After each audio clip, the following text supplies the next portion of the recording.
दहशतवादी AK-47 आणि M4 रायफलसह 20-22 तास चालत बैसरन घाटीमध्ये पोहोचले। पहलगाम हल्ल्याबाबत सूत्रांची माहिती। अतिरेकी दुकानांच्या ठिकाणी थांबल्याची माहिती NIA तपासामध्ये समोर।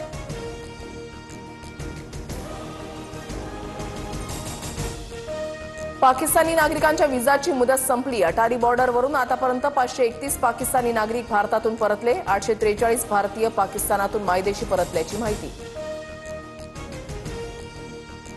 भारताच्या ॲक्शननंतर पाकिस्तान घाबरला। पाकिस्तानी सरकारकडून सर्व रेल्वे स्टेशनची जबाबदारी सैन्याकडे हस्तांतरित। रेल्वे मंत्री हनीफ अब्बासची माहिती। हत्यारं आणण्यासाठी पाकिस्तानी रेल्वेचा वापर करणार।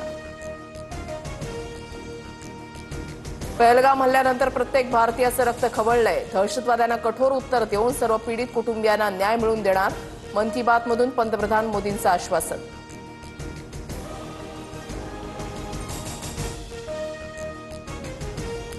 भारतीय नौदलाकडून अरबी समुद्रात अँटी शिप चाचणी सुरू। समुद्रातून दूरवर हल्ला करणाऱ्या क्षेपणास्त्रांचा सराव। देशाची सुरक्षा करण्यासाठी सर्वतोपरी असल्याची नौदलाची भूमिका।